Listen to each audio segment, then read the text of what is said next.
melampaui segala akal. Itulah yang menyertai hati dan pikiran dalam Yesus Kristus Tuhan kita. Amin. Selamat hari Minggu buat kita semuanya. Kita bersuka cita karena diberi kesempatan dari Tuhan untuk bersama-sama mendengarkan firman-Nya. Firman Tuhan untuk kita di hari Minggu ini diangkat dari kitab Amsal pasal 9 ayat 1 sampai 6. Supaya kita sama-sama mendengarkan. Hikmat telah mendirikan rumahnya, menegakkan ketujuh tiangnya, memotong ternak sembelihannya, mencampur anggurnya, dan menyediakan hidangannya. Pelayan-pelayan perempuan telah disuruhnya berseru-seru di atas tempat-tempat yang tinggi di kota. Siapa yang tak berpengalaman, singgahlah kemari. Dan kepada yang tidak berakal budi, katanya, marilah, makanlah rotiku dan minumlah anggur yang telah kucampur. Buanglah kebodohan, maka kamu akan hidup, dan ikutilah jalan pengertian. Demikianlah firman Tuhan. Saudara-saudara yang terkasih dalam nama Tuhan Yesus, topik kita minggu ini membuang kebodohan dan mengikuti jalan pengertian. Bagaimana kita tahu untuk hidup dalam kebenaran, dan juga bagaimana kita tahu untuk melakukannya. Karena banyak orang yang tahu tapi tak dilakukan. Itu juga tidak berhikmat. Banyak juga orang yang tidak mau tahu sama sekali. Padahal hikmat itu sudah diberikan. Banyak orang bilang kepintaran, kecerdasan, IQ, atau apapun itu. Tapi Alkitab mengatakan hikmat. Ngedisi besudi. Jadi kalau dikatakan hikmat, di situ sudah terkandung semua kehendak Tuhan, dan di situ juga ada Tuhan. Supaya kita dapat hidup. Tadi dikatakan hidup. Jadi kalau dikatakan hidup itu tidak hanya hidup, tetapi bersukacita, ada damai, nyaman, dan juga yakin dalam hidupnya. Itu sudah diberikan kepada kita, dan kita disuruh sekarang, diundang. Tadi dikatakan hikmat telah mendirikan rumahnya. Jadi hikmat sudah memberikan, mengundang kepada kita semua supaya kita dapat menerimanya dengan sukacita. Tidak secara kebetulan kita baru merayakan kemerdekaan. Itu juga hadiah. Kalau waktu zaman ketika saya sekolah SD, selalu itu kalau ada pidato amanah, selalu isinya adalah mari mengisi kemerdekaan. Saya dengar apa sih kalau mengisi, kalau kata mengisi ya gitu. Ternyata kemerdekaan sudah diberikan, Indonesia merdeka. Apa yang kau perbuat ketika engkau mendapatkan kemerdekaan? Apakah kita sia-siakan kemerdekaan itu? Di situ dibacakan proklamasi, dibacakan undang-undang dasar, dan di dalam itu juga dikatakan mencerdaskan kehidupan bangsa. Ada juga ya. Jadi kemerdekaan itu juga mempunyai tujuan supaya manusia-manusia lepas dari kebodohan, lepas dari perbudakan, dan cerdas. Mari kita lihat 79 tahun kita, apakah cerdas atau masih bodoh, atau masih belum pengertian, atau masih belum tahu bahwa kita sudah merdeka. Itu yang Tuhan ingatkan. Yesus juga mengingatkan begitu. Tadi kita baca Yohanes pasal 6. Ini sudah ada 3 kali kita khotbahkan Yohanes 6 ini. Saya juga, kenapa khotbahnya Yohanes 6? Kenapa saya katakan demikian? Karena kalau khotbahnya bolak-balik nanti jemaat juga bilang, wah ini udah pernah ini khotbahnya ini, katanya nanti begitu. Tentang roti kehidupan. Karena Yesus melihat mereka-mereka yang mengikut dia itu tidak cerdas, tidak berpengertian, tidak mempunyai hikmat. Sehingga dia mengajari kembali, hiduplah dalam hikmat. Akulah makan. Wah, di sini dia pelajaran itu. Seandainya orang yang bukan Kristen membaca Yohanes 6 ayat 51 sampai 58, nanti mereka bilang kita kanibal. Makan daging dan minum darah. Untung yang baca ini orang Kristen. Jadi udah ngerti. Kalau dikatakan makanlah dagingku, itulah kehidupan. Minumlah darahku, itulah kehidupan. Yang pasti kita semua pasti tidak akan menyangka bahwa kita harus makan daging, bukan.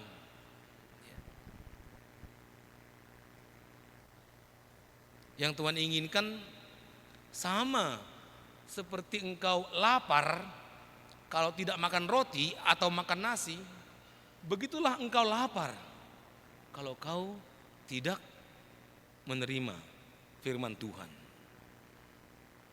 Seperti keinginanmu, kegigihanmu mencari makanan jasmani, begitulah kegigihanmu untuk lebih dari situ, untuk mencari makanan rohani. Itulah orang-orang yang berhikmat. Sudah ada hikmat itu, sudah. Di mana hikmat itu? Di dalam Roh-Nya yang kudus dan di dalam firman-Nya yang kudus. Dalam hati kita masing-masing sudah ada itu, diberikan hikmat dari Tuhan. Dan orang Batak juga betul-betul menghargai itu. Supaya anaknya pintar-pintar. Anaknya aja yang nggak tahu berterima kasih. Udah berusaha, orang tuanya, anaknya nggak berhikmat. Sampai-sampai udah dibuat lagu itu ya. Ugo Gope Masari, Arian nang modari. Apa teh lanjutannya? Laho pasik kolahon geleki. Supaya anakku berhikmat. Anaknya nggak tahu berterima kasih. Ikut dosikolah saat tibo-tibona. Ya mungkin juga kita orang tua juga harus lebih mengerti lagi, berhikmat lagi tentang bagaimana untuk meninggalkan warisan kepada anak-anak kita ini. Ada orang tua sebagian, yang penting sudah ku beli rumah, yang penting sudah ku buat pestanya, mengadati, beres. Oh enggak, itu bukan warisan yang baik itu. Justru kalau kita kasih harta sama dia, justru itu sumber kehancurannya. Iya, banyak orang hancur karena dia terima bersih, jadi tidak berhikmat. Yang kita wariskan kepada anak-anak kita ini adalah hikmat, supaya dia hidup. Karena kalau orang yang punya harta tidak berhikmat, hancur juga. Ya. Karena orang pintar juga kalau nggak berhikmat, jahat juga. Makanya ada istilah orang Batak, malo mangototoi, katanya gitu. Dia pintar tapi berbohong, karena dia tidak berhikmat. Jadi Tuhan menginginkan, wariskanlah, ajarkanlah anak-anakmu itu berhikmat. Kalau dia pintar, biarlah itu untuk hal yang berguna. Kalau dia kaya, biarlah itu untuk menjadi berkat. Kita buang segala kebodohan. Orang Batak setuju, Indonesia juga setuju untuk membuang kebodohan. Supaya semua orang-orang dapat berhikmat sempurna dalam perkembangan akal budinya dan untuk dapat berguna, berpikir dan juga mengerti akan kehendak Tuhan di dalam kehidupannya. Taulahu dopei manangdang, manang lupa dohita laho mangulahuni. Jadi kalaupun di sini dibuat perumpamaan tentang hikmat yang mendirikan rumahnya, yang menegakkan ketujuh tiangnya, yang memotong sembelihannya, mencampur anggurnya, dan menyediakan hidangannya. Luar biasa kalau kita datang ke undangan itu. Hikmat, datanglah. Marilah kita datang, mari kita makan makanan yang sehat. Sudah kusediakan ini. Mari kita terima apa yang baik, sudah disediakan. Kalau kita mau datang ke undangannya, kalau kita mau menerima perjamuan yang didirikan oleh hikmat itu, maka kita akan bertumbuh menjadi orang yang penuh sukacita, hidup dalam damai sejahtera, dan juga mampu untuk melakukan segala kehendak Tuhan. Kita mampu mengetahui, kita mampu memahami, menimbang, serta memutuskan mana yang baik dan mana yang jahat. Kayak isinya kayak surat ketetapan ya. Pernah gak baca surat ketetapan? Dengan memahami, menimbang, apalagi teh? Ya. Belum memutuskan, memikirkan, ya. Dan memutuskan. Itu hikmat itu kan. Banyak orang memutuskan tanpa menimbang, tidak berhikmat. Jadi sebelum kita memutuskan mana yang baik dan yang benar, maka ada hikmat yang mengajari kita supaya itu berguna, supaya itu menjadi hal yang luar biasa karena dihasilkan oleh hal-hal yang luar biasa.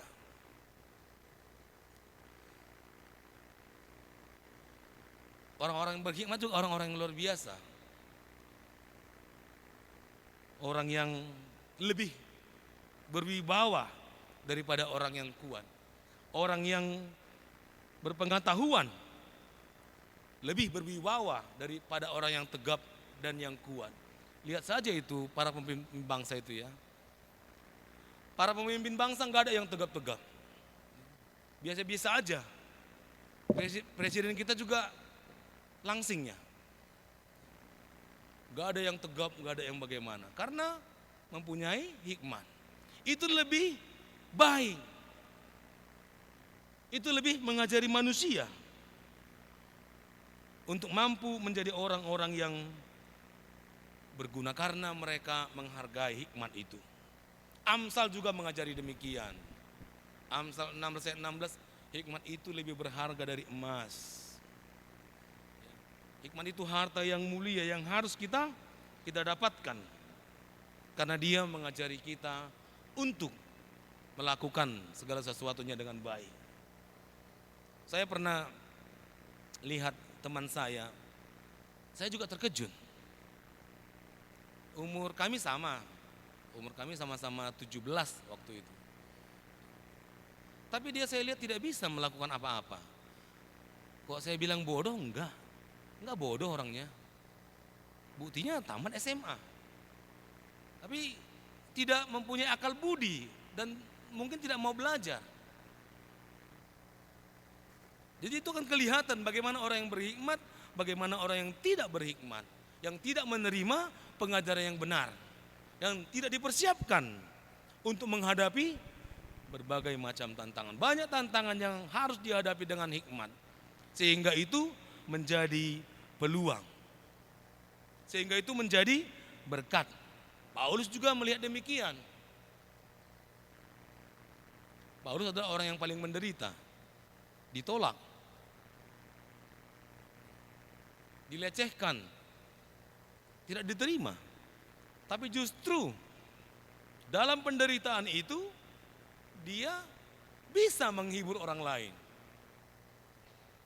Paulus di penjara, tapi dia yang buat surat ini, yang di Alkitab ini kepada orang-orang yang di luar penjara. Justru dalam keterpurukannya dia memberikan hal yang luar biasa.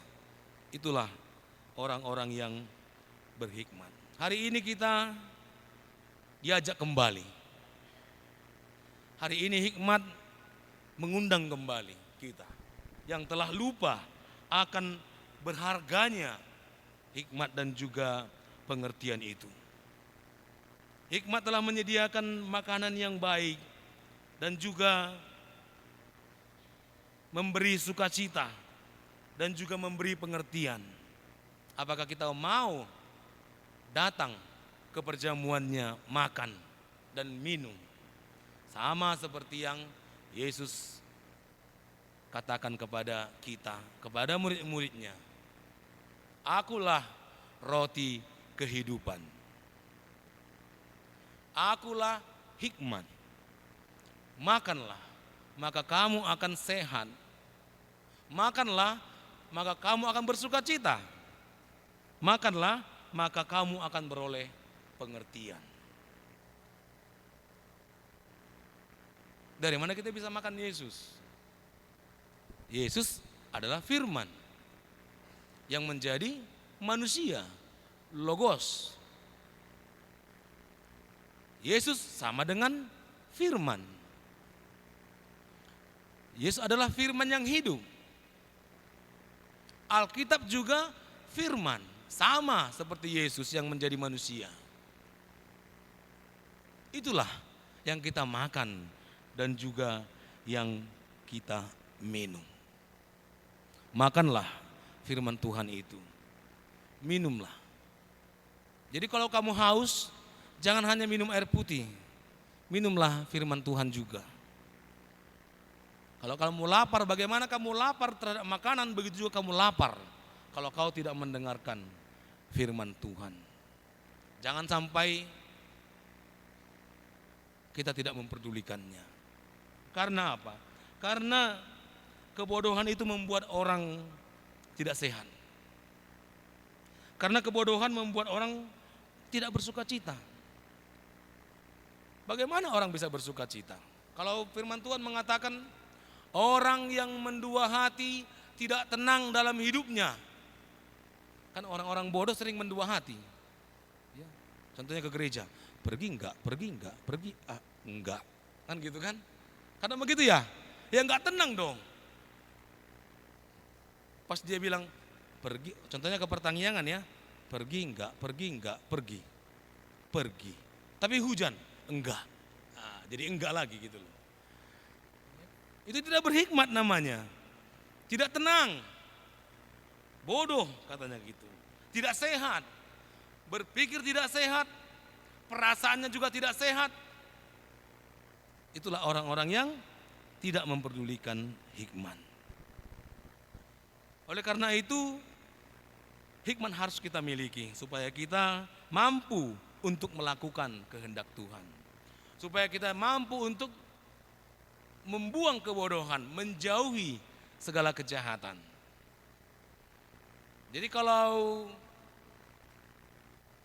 orang pintar banyak, orang berhikmat jarang. Justru krisis kita ini sekarang ini. Ya, kalau orang pintar kita berlebihan ini. Udah banyak ini yang berpangkat-pangkat tinggi ini. Tapi yang berhikmat jarang. Kenapa? Karena mungkin kepintarannya tidak berasal dari firman Tuhan, dari dunia ini. Sementara orang yang berhikmat adalah orang yang takut akan Tuhan. Permulaan hikmat adalah takut akan Tuhan. Karena semua apa yang telah diterimanya itu dipakai untuk kemuliaan nama Tuhan. Maka dia menjadi orang yang berhikmat, yang bijaksana. Yesus pernah berkhotbah demikian. Orang yang mendengarkan firman-Ku dan tidak melakukannya adalah orang yang mendirikan rumah di atas pasir. Maka datanglah angin badai, datanglah gempa, maka rumah itu roboh. Itulah orang bodoh, kata Yesus. Tapi orang yang berhikmat adalah orang yang mendirikan rumahnya di atas batu. Sehingga datanglah gempa, datanglah angin badai, rumah itu tidak roboh karena dasarnya adalah kuat. Itulah dasar dari hikmat tadi. Takut akan Tuhan supaya kita melahirkan hal-hal yang luar biasa dalam kehidupan. Masing-masing kita harus melahirkan hal-hal yang luar biasa. Jadi banyak orang membuat definisi, bagaimana orang yang berhikmat? Apakah pintar saja? Tidak cukup. Mungkin tahun-tahun sebelum kemerdekaan atau setelah kemerdekaan juga orang hanya melihat kepintaran. Sehingga kalau orang pintar dibilang jenius. Wah, jenius. Wih, IQ-nya, otaknya encer. Otak Habibie katanya gitu. Setelah orang mengerti, oh ternyata bukan hanya pintar saja loh.